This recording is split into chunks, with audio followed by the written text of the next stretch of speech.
Mẹ và em, nơi chia sẻ những câu chuyện muôn màu về nghề làm mẹ. Chào mừng các bạn đã quay trở lại với podcast Mẹ và Em của Noi. Trong tập này thì chúng ta sẽ gặp gỡ với một khách mời rất là đặc biệt. Thật ra thì mọi tập Ngân đều nói là chúng ta gặp một khách mời đặc biệt, nhưng mà đúng là trong tập này thì câu chuyện của khách mời của chúng ta là một câu chuyện rất là thú vị. Và Ngân tin là các bạn cũng như là chính bản thân Ngân cũng đang rất là háo hức để được nghe câu chuyện của vị khách mời ngày hôm nay. Và xin giới thiệu với mọi người, hôm nay chúng ta có Thùy Hoàng. À, Thùy thì như mọi người hay biết đến em là COO cũng như là co-pioneer của The Century. Nhưng mà nếu mà để giới thiệu về mình mà không nhất thiết phải nói về công việc thì em sẽ chọn cách giới thiệu như thế nào? Dạ, em là Thùy, thích leo núi và chơi thể thao, thích đi du lịch và ăn các món ăn mới. Em rất là thích đồ ăn ở các đất nước khác nhau, cho nên là đi du lịch là niềm vui. Nhưng mà du lịch thì cũng thường thường sẽ kèm một số các môn thể thao nào đó, ví dụ như là trượt tuyết, leo núi, chạy bộ hay như thế nào đó, thì đó là dạ, phong cách của em. Ừm. Lý do mà Thùy đến với podcast ngày hôm nay thì bởi vì Thùy đã từng chia sẻ về việc là mình đã từng chữa đông trứng. Thì đi thẳng vào vấn đề luôn, thì Dạ. cái quyết định này đã đến với em như thế nào? Thật ra thì giống như em đã chia sẻ ở một số cái chương trình khác á, thì là em có cái suy nghĩ này từ lúc em cỡ 26, bởi vì là không, nói chung là không bị áp lực từ gia đình để có gia đình hay là có con, nhưng mà ba mẹ vẫn muốn là tức là vẫn muốn là mình phải có con sớm. Tại vì ví dụ như con gái ở Việt Nam thì ba mẹ muốn là phải có chồng có con sớm, nhưng mà trong đầu em thì lúc nào cũng nói là chắc không bao giờ có sớm. Cho nên là em đã kiểu research về việc đông trứng và làm sao để em làm được cái đó từ hồi em còn khoảng 25 tuổi. Thì em biết được là nếu mà mình đông ở cái độ tuổi còn trẻ thì cái chất lượng và cái khối lượng nó sẽ optimum hơn cho cái việc mà cái tiền mà mình đầu tư vào. Tại vì cái tiền đầu tư để mình làm một cái đó thì nó vừa thời gian vừa công sức mà vừa là tiền nữa. Thì thường thường á, ví dụ như một cái package mà người ta đưa cho mình đó là người ta cho mình là ví dụ tối đa được là 15 hay 10 trứng gì đó, nếu mà một lần mình lấy được thì mình được trữ up to cái package đó. Nhưng mà nếu mà hơn thì mình có thể quyết định là mình muốn giữ hơn, còn nếu mà mình không muốn giữ hơn thì cái đó là maximum. Nhưng mà có những anh chị mà em có nghe bác sĩ kể là do là họ làm hơi trễ trong cái độ tuổi của mình, cho nên là nhiều khi lên bàn mổ xong mới biết là không giữ được trứng nào luôn. Cho nên là tiền bạc công sức nhiều là nó đi hết. Đó, thì mỗi người có một cái cơ địa khác nhau, mình cũng không biết được, bác sĩ cũng không biết được. Tại vì trong cái quá trình mình làm á, thì họ cũng khám rồi soi nội soi một hai ba 2-3 ngày một lần, nhưng mà họ chỉ biết là cái kích cỡ nó là như vậy hay là như thế nào đó thôi, chứ không có biết được là cái chất lượng nó như thế nào cho đến khi mà phải tiểu phẫu để lấy ra. Đó là lý do tại sao thường thường bác sĩ họ khuyên là mình nên làm lúc mà mình còn trẻ, độ khoảng 27 đến 29, 30 tuổi thì nó sẽ tốt hơn, nó sẽ cái khả năng mà mình lưu trữ được nhiều hơn nó sẽ cao hơn. Thì cái đó là thường thì bác sĩ họ sẽ suggest, tức là họ sẽ đưa cho mình cái suggestion đó. Nếu mà mình có điều kiện trong cái độ tuổi còn bé như vậy thì mình nên làm. Nhưng không phải là nói, tại vì em có những cái em nói ra cái xong mọi người hay backlash lại với những cái fact này nọ, nhưng mà nói là thì không phải là mình 30, 32, 33 tuổi là mình không được làm. Mình vẫn có thể làm những cái chuyện đó, hoặc là 35 tuổi mình vẫn có thể làm cái chuyện đó, nhưng mà cái tỷ lệ mà mình đạt cái chất lượng của cái app của mình đó, nó sẽ thấp hơn so với các bạn trẻ hơn. Cho nên là bác sĩ khuyên là được thì đi làm đúng độ tuổi kiểu mature, như mature age là cỡ 27, 28 tuổi. Tại vì nó sẽ mất một cái thời gian, giống như em thì nói không gì nhưng mà uống rượu hơi nhiều, nên nó sẽ mất một cái thời gian mà em phải dừng cái việc đó. Thì dừng hẳn luôn, tức là nếu mà mình uống rượu nào hút thuốc là khi mà mình đi khám là bác sĩ yêu cầu là phải dừng 3 tháng luôn. Là em dừng 3 tháng trước khi thực em hiện. dừng 6 tháng luôn. Tức là em là còn ấy, tại vì em vừa sinh nhật cái là em bay qua Thái Lan liền, 5 ngày sau em bay qua Thái Lan liền, em đi khám liền luôn. Đó là vừa đúng tuổi là em đi khám liền. Thì là bác sĩ nói ok, bây giờ là phải dừng hết ABCD này nọ các kiểu. Ví dụ như hút, nếu mà có hút thuốc, em thì không hút thuốc, nhưng mà nếu mà có thì là dừng. Rồi uống rượu thì là phải dừng luôn, là dừng để cho bác sĩ muốn là mình đạt được cái maximum capacity của mình, đúng không? Đó, cơ thể của mình thì là bác sĩ là nói là ok, tốt nhất là nên dừng. I know you have fun but just wait a little bit. Cho nên là em mới dừng hẳn khoảng 4-5 tháng gì đó. Xong sau đó là em qua, là tháng 7 năm ngoái là em qua đó em làm. Thì tháng 7 năm nay em làm lại. Tại vì cái độ mà mình có thể làm nhiều lần theo mình muốn, nhưng cái thời gian mình phải nghỉ là 1 năm. Bác sĩ recommend giữa 2 lần lấy trứng. trứng. Đúng rồi, mình có thể làm 3 lần, 4 lần, 5 lần cũng được, nhưng mà mình phải đợi 1 năm, bởi vì nó cũng mất thời gian. Cho nên nó lợi hơn nếu mà mình làm sớm. Thì ví dụ như mình biết được cái kết quả lần đầu thì mình sẽ làm tiếp lần thứ 2, lần thứ 3. Thì là tháng 7 này em định đi làm lại. Thì là bây giờ em đã ngưng uống rượu rồi, em ngưng từ đầu tháng 4 rồi. Thì để em cho cái thời gian cơ thể em nó recover lại.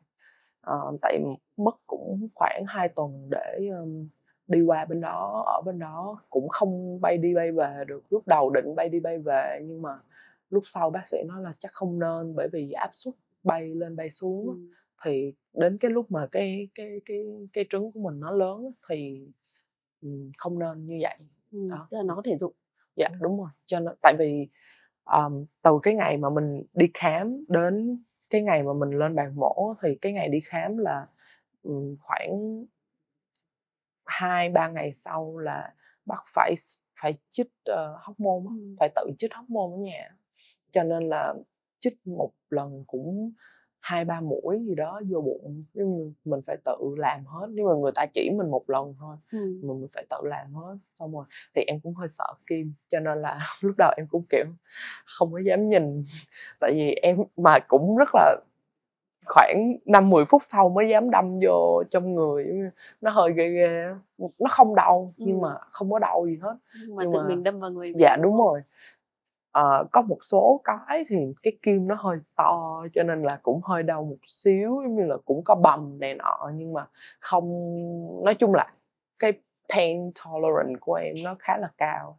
Em chịu đau khá là tốt, tại thường tập thể thao này nọ kia, người lúc nào cũng nhức mỏi hết, nhưng mà cái đó là bình thường đối với em.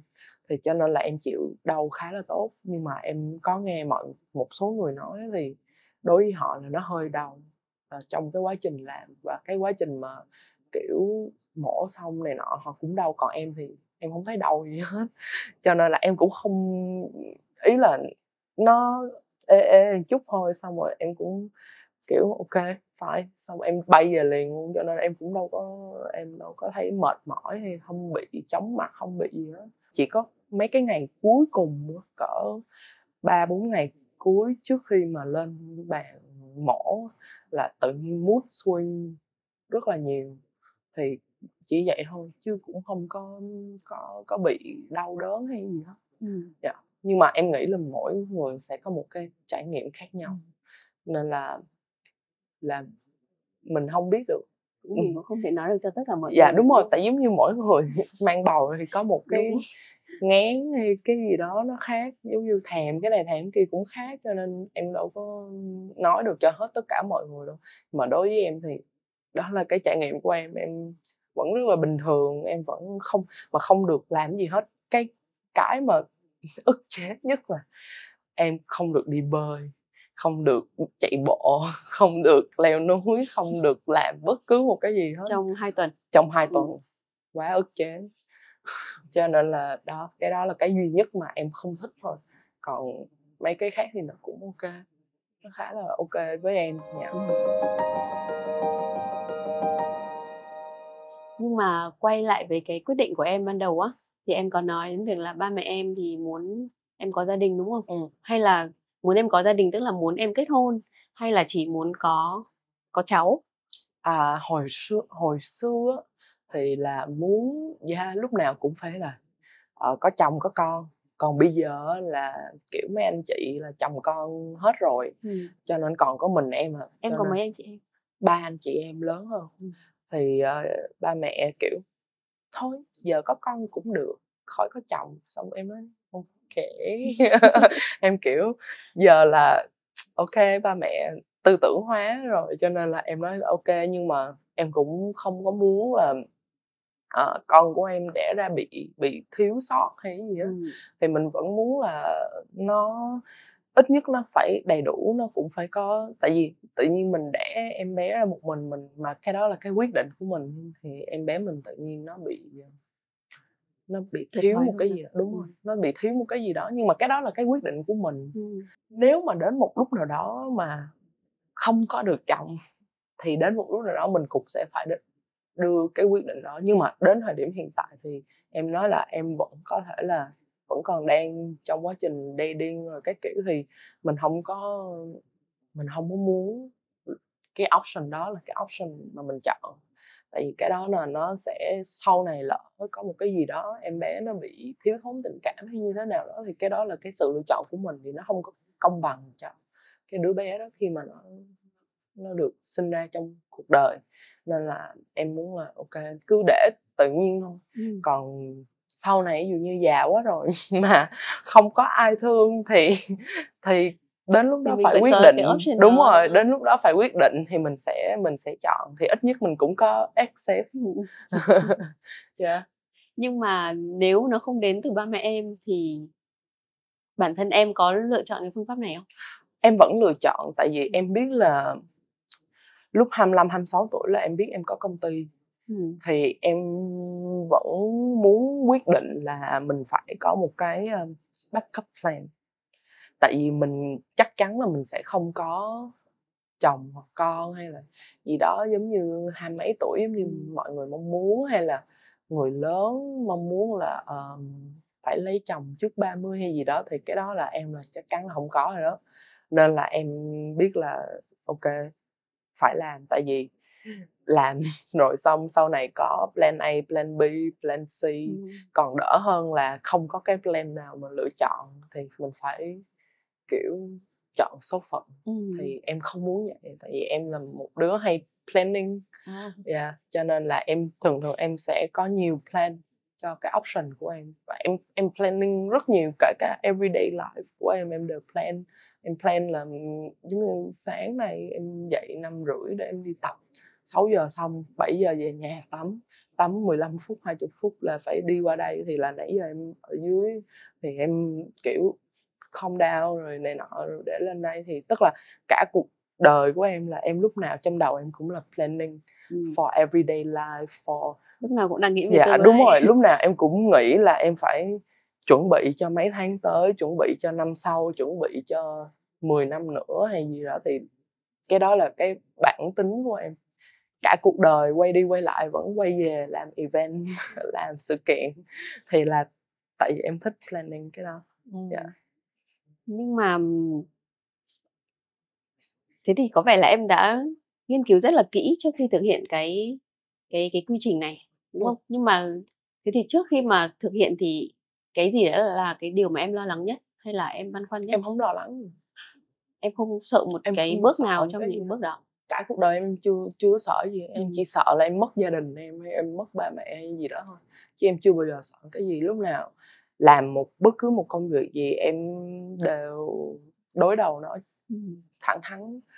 Khi có công ty thì cũng đã có nhiều công ty trước đã thất bại, thì đối với em thì em cũng chỉ nhìn nó giống như là một sự kiện trong cuộc đời của em đó. Thì em không thường thường em không sợ.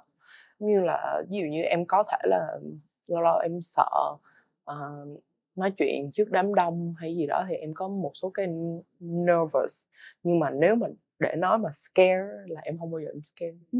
Do là hồi trước em là một vận động viên bơi lội từ năm em 5 tuổi, cho nên là cả cuộc đời là những cuộc đấu trên các mặt trận, cho nên là không bao giờ cảm thấy sợ bất cứ một cái gì.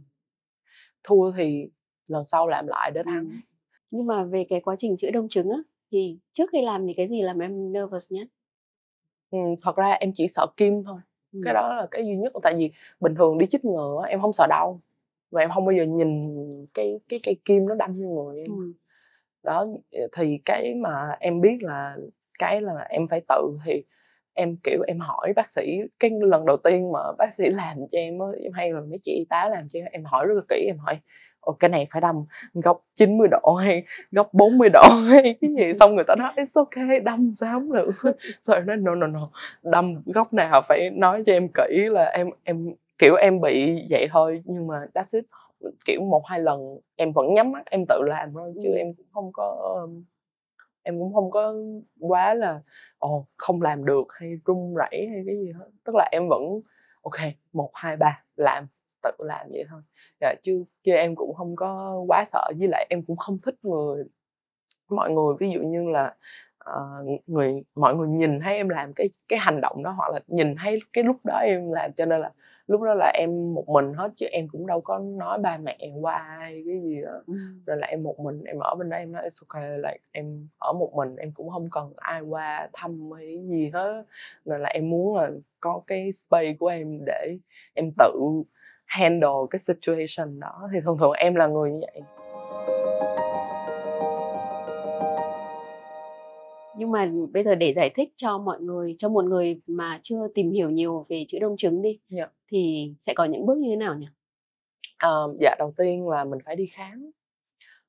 Thứ nhất là mình khám coi là cơ thể mình có gọi là đủ đầy đủ để bắt đầu cái quá trình đó hay không. Khám thì người ta sẽ khám bằng siêu âm hả? Dạ còn khám sức khỏe nữa chị.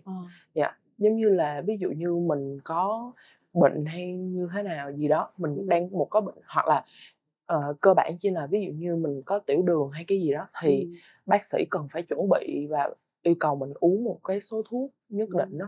Còn em thì em không bị bệnh gì hết, thì em có thể bắt đầu cái quy trình ngay lập tức. Nhưng mà do là em uống rượu cho nên bác sĩ yêu cầu là em phải stop cái việc đó.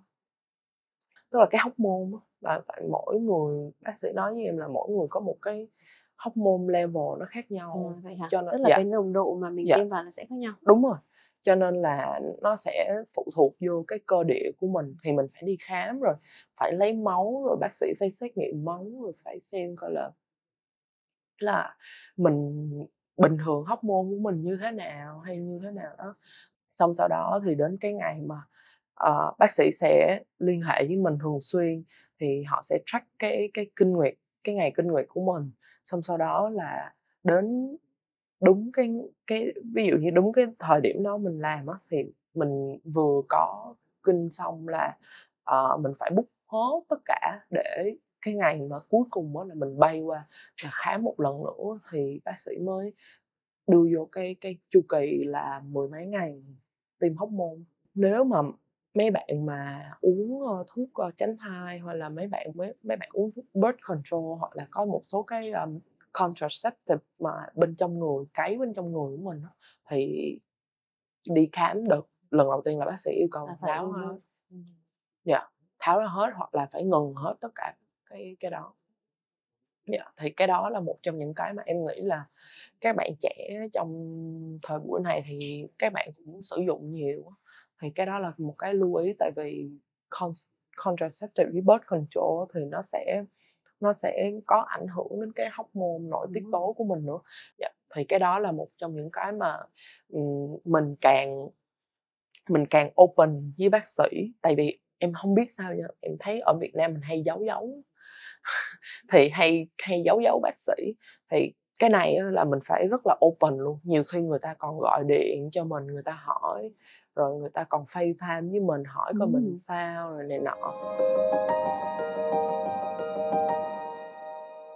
Thế tức là sau cái ngày kinh cuối là em bắt đầu tiêm hormone? Dạ, đúng rồi, cái ngày đầu tiên em bị là em phải book hết, xong em bay qua, hình như bay qua ngày thứ 2 hay thứ 3 gì đó, có thể là ngày gần cuối của ngày kinh nguyệt, xong bay qua là bác sĩ bắt uống thuốc 1-2 ngày gì đó, xong sau đó là bắt đầu vô là vừa uống vừa tiêm. Dạ, uống thuốc xong rồi tiêm. Dạ. Tiêm Thì trong trong vòng vòng 14 ngày. 13-14 ngày. Và hình như là phải tiêm đúng giờ hàng ngày, đúng không? Đúng rồi, và giống như là phải đi ngủ nữa, tại vì bắt là tiêm xong là phải nghỉ ngơi, đi ngủ để cho nó thấm vô gì đó, là kỹ đến mức độ đó luôn, là phải tiêm cái đó đúng 8 tiếng, là đúng cái giờ mà em lên em nằm em bị chụp thuốc mê là bác sĩ phải mổ. Tức là người ta sẽ tiêm thuốc để cho mình mở âm đạo ra nữa? Dạ đúng rồi.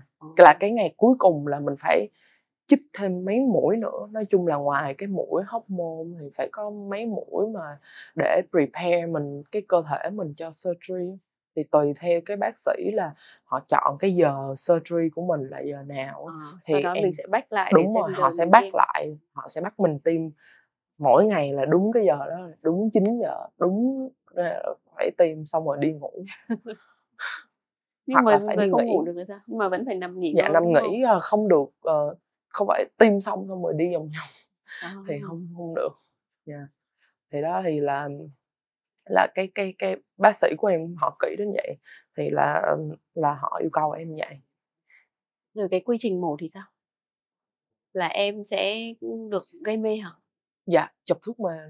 Tại vì giống như là tiểu phẫu ở hậu môn, ở tử cung thì họ sẽ lấy ra, tức là trước đó là đã soi xem là khoảng bao nhiêu trứng lấy được, và bác sĩ sẽ open cái discussion đó với mình là ok, bác sĩ nhìn thấy là ok, mặc dù có 10 mấy trứng hay gì đó nhưng mà chỉ có bao nhiêu đây là lấy được thôi, 5, 7, 10 gì đó lấy được thôi, nhưng mà họ cũng không chắc chắn cho đến khi họ lấy ra xong rồi họ phải đi test.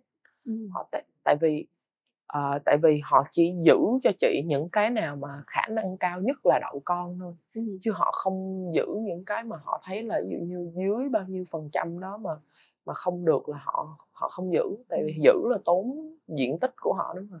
Tại họ làm cái đó là họ phải giữ cho chị khá là lâu, thì họ sẽ nói là ok, sau khi khám thì họ nghĩ là được khoảng bao nhiêu đây, nhưng mà đến lúc lên bàn mổ lấy ra xong rồi xét nghiệm vô thì còn lại bao nhiêu là phải sau xét nghiệm mình mới biết. Đó thì mình mới biết được là ok mình có bao nhiêu, rồi xong rồi bác sĩ nói ok cái này mình giữ, rồi còn những cái khác là mình không giữ được. Yeah. Thì sau cái phẫu thuật đó thì quá trình hồi phục của em như thế nào? Em thấy bình thường. Kiểu 3 tiếng sau em tỉnh dậy em thấy chưa gì, không có gì xảy ra. Vậy hả? Dạ. Tức là giống như đó, cơ thể của em, tức là em thấy hơi đau bụng thôi, chứ không phải là quá mà đến cái mức độ, tại vì em bay về chiều hôm đó luôn mà. Trong ngày hôm đó luôn? Trong ngày hôm đó luôn. Tại vì chiều hôm đó là đám cưới nhân viên của em, nên là em bay về ngày hôm đó luôn, và em mổ buổi sáng 8 giờ sáng rồi, trưa xong là em pack đồ em đi về luôn. Đó. Cho nên là pack đồ đi về mà vừa đáp sân bay là đi thẳng ra dự đám cưới. Đến lúc đó đã uống rượu được chưa? Uống được rồi. Nhưng mà em cũng giống như kiểu tại nó đang uống thuốc, tại sau ngày đó chị phải uống thuốc lành vết thương này nọ. Tại vì nó không phải là vết thương ngoài mà nó là vết thương trong tử cung của mình, nên là mình vẫn phải uống thuốc để cho nó lành.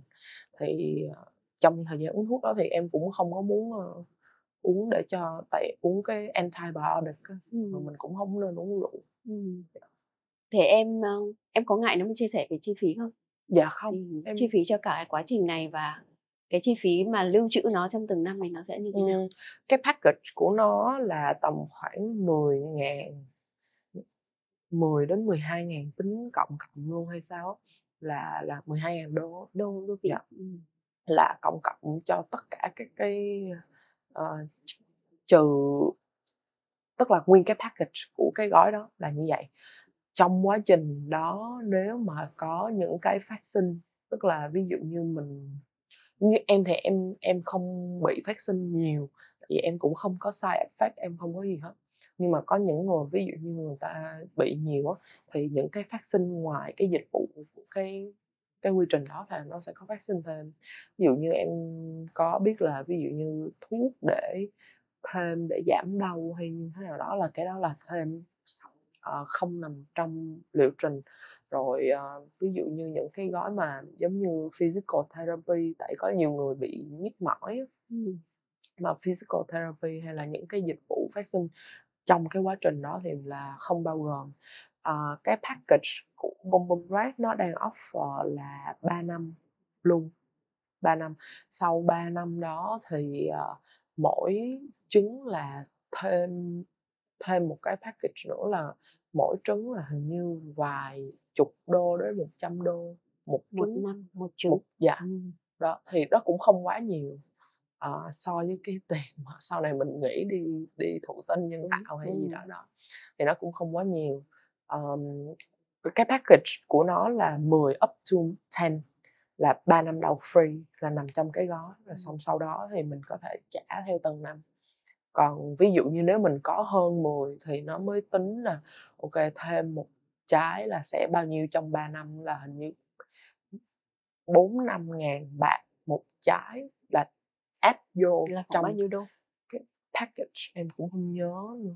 Nhưng mà đó, em nhớ là khoảng đó, là nếu mà mình có mình lấy được trên 10 trái thì mình sẽ add thêm vô. Nếu mà mình muốn lưu hết cái mà mình harvest được.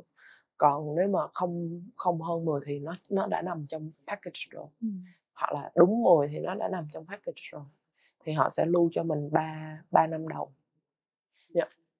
Đó thì cái đó nó là như vậy, rồi chưa tính tiền ăn ở Thái Lan nữa, tức là ăn uống rồi đi lại rồi ở nữa thì chắc cũng phải 2 tuần, thì em không nhớ nữa, chắc cũng phải mấy ngàn nữa. Yeah. Tùy theo nhu cầu của mình ở như thế nào. Yeah. Là năm ngoái em làm là em 28 tuổi đúng không? Yeah. Và năm nay làm thêm một lần nữa. Yeah.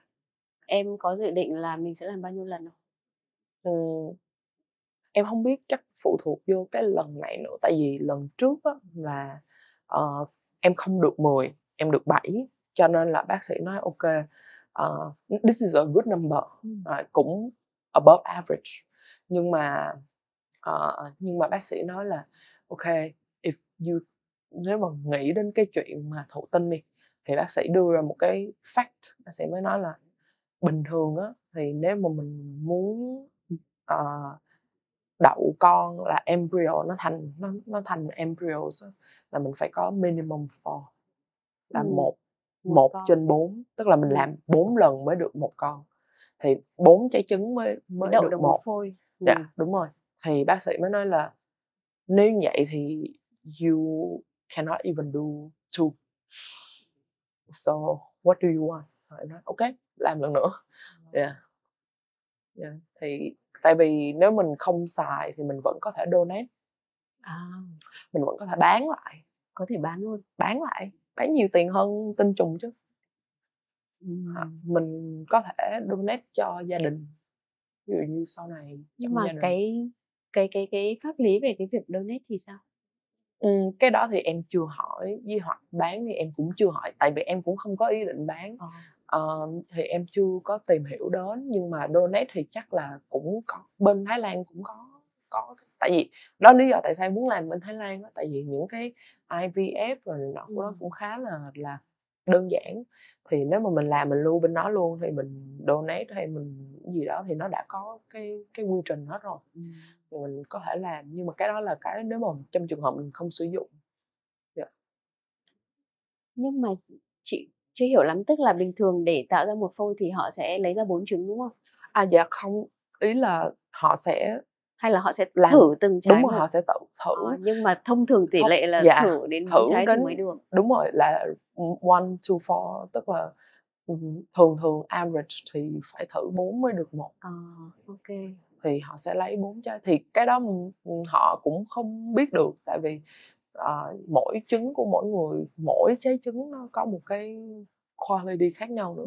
Tại vì nếu mà mình nói về natural selection thì khi mà mình have natural birth thì tinh trùng và trứng là cái con mạnh nhất, trái trứng tốt nhất nó sẽ gặp nhau. Còn lúc mà mình làm vậy thì mình đâu biết cái nào là tốt nhất đâu, hoặc là mình cũng không biết là cái con tinh trùng nào là mạnh nhất. Thì cái lúc người ta làm thì người ta chỉ đưa em cái fact là average 1 to 4.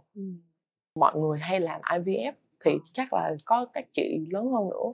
Thì bác sĩ nói là average IVF ở bệnh viện thì là khoảng 1 đến 4. Thì bây giờ em chỉ là quyết định là em muốn làm sao thôi. Là em muốn thêm nữa không, hay em nói em thêm chứ, em nói thêm, có cơ hội thì thêm chứ giờ còn trẻ mà.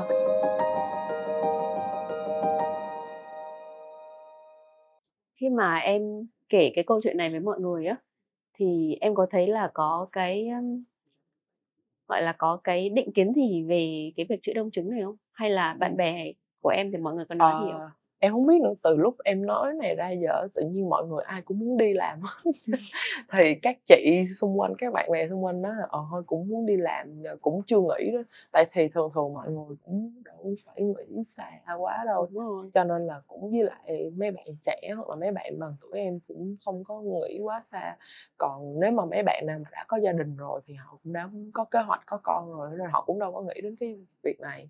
Cho nên là thì từ lúc em nói chuyện với mọi người đến giờ thì em thấy mọi người cũng khá open và cũng nói là you know, they have the same mindset với em, là không muốn lấy chồng sớm do là điều kiện rồi cơ hội rồi career, thì mọi người đang muốn là chậm lại một chút, nhưng mà khi mà chậm lại thì lại miss đi cái tuổi trẻ của mình. Thì cái này nó giống như là lưu lại tuổi trẻ.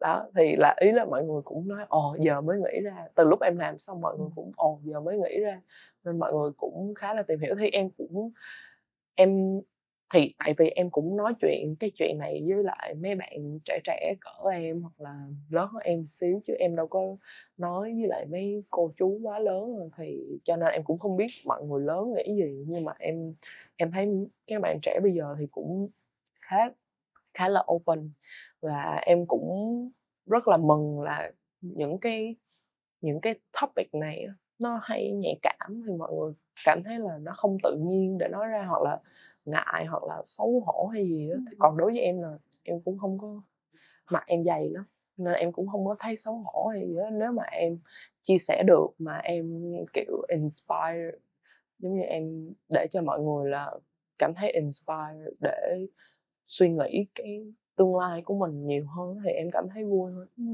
Chứ em cũng không có cảm thấy là mình phải giấu hay gì hết. Tại vì em rất thẳng thắn với nhân viên của em cũng kiểu khám sức khỏe hay này nọ, em cũng nói với mấy bạn là khám phụ khoa.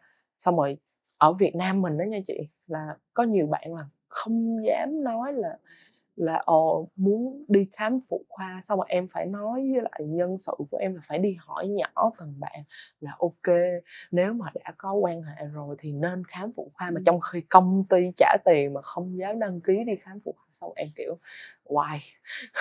Thì ok, mấy bạn không dám nói với em thì ok fine, nhưng mà em phải nói nhỏ nhỏ với nhân sự là thôi đi hỏi lén mấy bạn coi là rồi đưa cái danh sách, thì cũng đừng có đưa lên công ty hay gì đó, thì chỉ đưa đây để em coi rồi em ký rồi em duyệt cho mấy bạn đi khám thôi, chứ cũng không. Nhưng mà đó, Việt Nam mình thì em thấy mọi người còn cái định kiến đó. Nhưng em có thấy là từ khi em chia sẻ những cái chuyện như này thì mọi người bắt đầu cởi mở hơn không? Và em nghĩ là tại vì cái circle bạn bè của em á, là các bạn cũng có một số cái international mindset, cho nên là mọi người rất open. Và giống như nhiều bạn của em là con trai nha, và xong rồi đi, ví dụ như lâu lâu đi ăn với mấy chị cũng biết em rồi cũng nói về vấn đề này, xong mấy bạn nói trời ơi, đi ngồi ăn trưa gì đâu mà có mình anh là con trai mà mấy chị toàn nói cái chuyện đông trứng của em đó thôi. Xong kiểu vậy đó, thì là em cũng thấy vui vui, em nói là ô, thật ra mấy chị cũng open rồi, mấy bạn cũng open này nọ.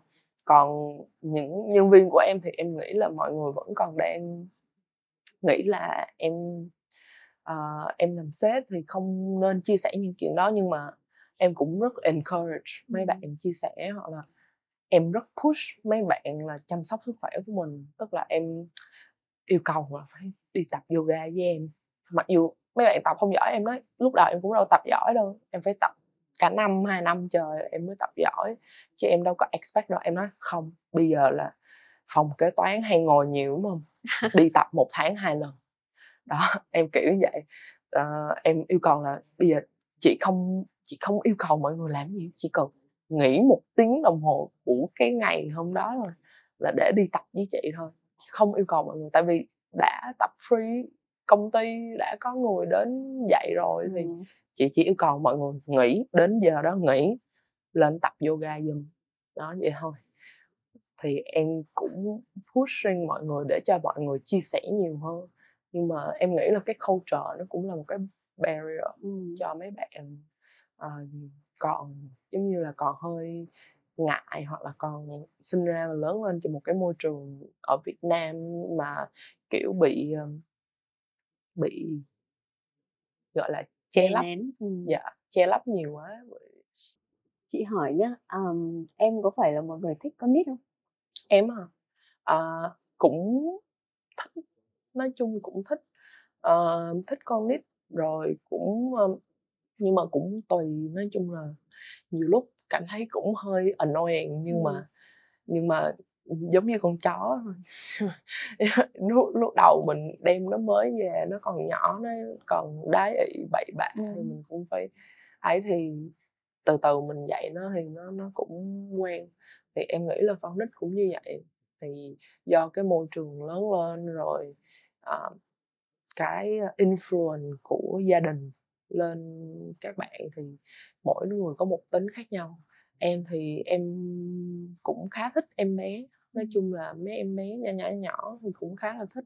Ờ, còn lớn lên thì cũng tùy tùy tùy bạn, tùy cá tính là em thích hay không thích, nhưng mà cũng không nói được, tại vì con nít mà nó cũng chưa hiểu bằng mình, cho nên là nhiều nhiều đứa thì ví dụ như nó có một số cái này cái kia thì mình chỉ nói nó là cái đó không đúng hay như thế nào thôi, chứ em cũng không có gọi là ghét hay gì hết. Dạ.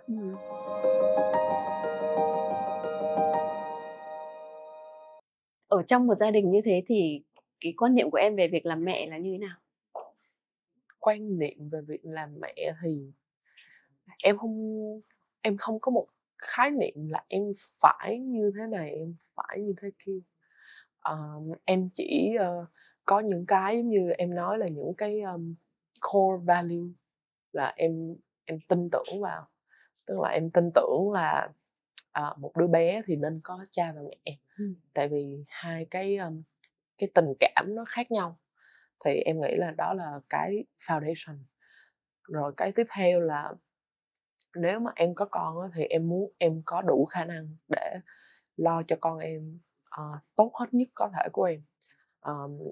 Không phải giống như là người xưa, hay là ba mẹ em hồi xưa vẫn có khái niệm là đẻ ra đi thì đến đâu rồi đến. Thì em không có khái niệm đó. Em là phải có rồi, tức là phải chắc chắn là em phải làm được cái chuyện đó rồi, tức là em phải lo được cho, ví dụ như từ 1 đến 5 tuổi, 5 tuổi đến bao nhiêu tuổi đó thì em mới có con. Đó, thì khái niệm đó là nó rõ ràng. Còn nếu mà hiện tại mà ví dụ như em cảm thấy là em chưa đủ cái financial stable về tài chính, thì em chưa cần thiết phải có con. Tại vì có ra rồi đến lúc đó không đủ điều kiện để cho, thì cái đó là cái cơ hội mà em không có được cho con của em, thì em không muốn. Thì cái đó là cái. Rồi đến cái tiếp theo nữa là trong cái thời gian này á, thì em believe là cái thời gian mà em spend cho con em nó khá là valuable. Thì tại thời điểm hiện tại em đang tập trung khá nhiều cho cái career của em. Thì nếu mà em tập trung khá nhiều cho career và cái personal interest thì em sẽ không có nhiều thời gian cho con em. Thì em muốn là đến một lúc nào đó cái career của em nó stable hơn thì em sẽ có nhiều thời gian cho bản thân, thì đến lúc mà có nhiều thời gian cho bản thân thì em sẽ có nhiều thời gian cho con em. Thì em muốn là có thời gian để chơi, để dạy con học, hay là để làm những cái gì đó hàng ngày với con. Thì những cái đó mà cái mà gọi là core belief của em là em muốn dành nhiều thời gian của em, cá nhân của em để dành cho con em, thì em sẽ không có được nếu mà em đang trong quá trình tăng trưởng về công việc. Thì Thì chính ra là cái việc chữ đông trứng nó cho mình nhiều cái sự tự do hơn. dạ đúng rồi, chính xác. Đúng không? Trong công việc với Dạ cả đúng rồi. chị nghĩ là trong cả khi mà em dating nữa, đúng không? Đúng rồi. Thì Để nó là một cái mindset là tất nhiên là em sẽ không có phụ thuộc vào cái việc đó. Tất nhiên là plan A của mình vẫn là natural. Cái đó là cái điều mà ai cũng muốn. Nhưng mình có plan B, plan C thì at least là mình phải không có cái pressure là mình chỉ có một cái plan. Đó, thì như vậy là cái đó là cái mà em suy nghĩ là đối với em nó là cái comfort để mà em fall back. Còn nếu mà các bạn chỉ muốn là ok natural, hoặc là để cho trời phú, hay là để cho số phận, thì cái đó là mỗi sự lựa chọn của mỗi người nó khác nhau. Còn đối với em là em phải có kế hoạch 1, kế hoạch 2, kế hoạch 3, hoặc là kế hoạch A, B, C gì đó. Thì là kế hoạch của em là đây là cái backup plan. Nếu mà trong trường hợp plan A của em nó không success thì em sẽ có plan B, plan C. Đó, ví dụ như vậy. Tại plan C em cũng có rồi, ví dụ như nếu mà làm tất cả mọi thứ không được thì em vẫn muốn adopt. Tại vì adoption nó cũng là một cái nó gọi là give back, đúng không? Thì đó là những cái plan mà backup trong trường hợp là plan 1, plan 2, plan 3 gì đó của em nó không thành công. Đó thì em vẫn có những cái khái niệm đó, nó rất là natural với em. Yeah. Tại vì em muốn là em phải comfort với cái số phận của mình. Nhưng mà em vẫn open về cái idea là mình có thể sẽ nuôi con một mình, đúng không? Em vẫn open với cái chuyện đó, nhưng mà đối với em đó thì foundation vẫn là cái quan trọng. Em tất nhiên là cái đó vẫn là cái gọi là option, rồi cái option đó không phải là cái first option của em. Nếu mà em có một cái first option thì em vẫn lựa chọn là có một người cùng với em để chia sẻ cái khó khăn, rồi chia sẻ niềm vui, rồi chia sẻ khó khăn nữa, chứ đâu phải có con vui một mình kiểu không ai nhìn thấy, con mình nhìn thấy thì cũng đâu có vui đâu, đúng không? Thì cái đó cũng là cái mà em có nghĩ tới nha. Em có plan là mình sẽ trữ cái trứng đó trong bao nhiêu lâu không? Em nghĩ thì nếu mà em nghĩ trong vòng 5 năm thì yeah. Nếu mà em có con thì em có, còn nếu mà ví dụ như em có natural trong 5 năm nữa thì em vẫn giữ tiếp. Tại lỡ mà đến lúc mà em lớn hơn nữa mà không không có điều kiện để gọi là tự phát triển trứng nữa thì em vẫn có thể dùng lại cái trứng cũ. Thì cái đó là cái, tại vì em thật ra thì em cũng thích có nhiều con, cũng thích đông đông vui vui xíu, chứ 2 đứa thì em cũng thấy hơi ít hả? hơi ít dạ, thấy hơi ít.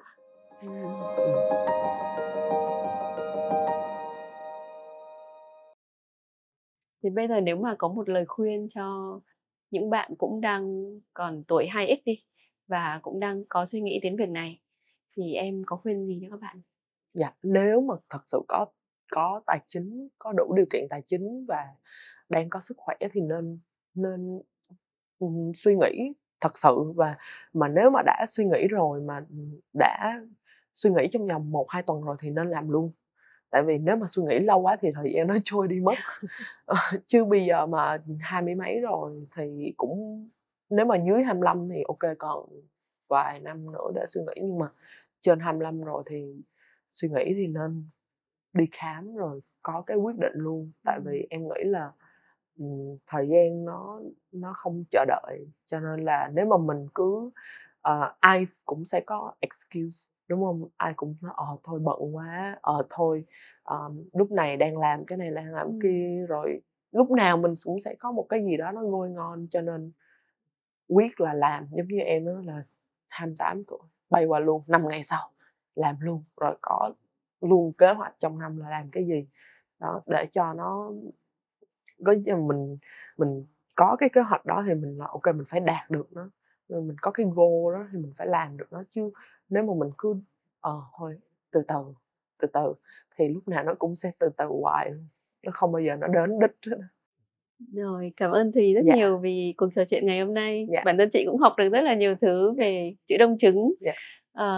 Và hy vọng là các bạn thính giả của Mẹ và Em cũng đã có rất là nhiều thông tin sau câu chuyện của Thùy. Câu chuyện của hai chị em thì cũng đã kéo dài đến bây giờ, mặt trời cũng đã lên cao rồi, và bạn cún của Thùy cũng đang hơi khó chịu vì có vẻ hơi nắng, đúng không?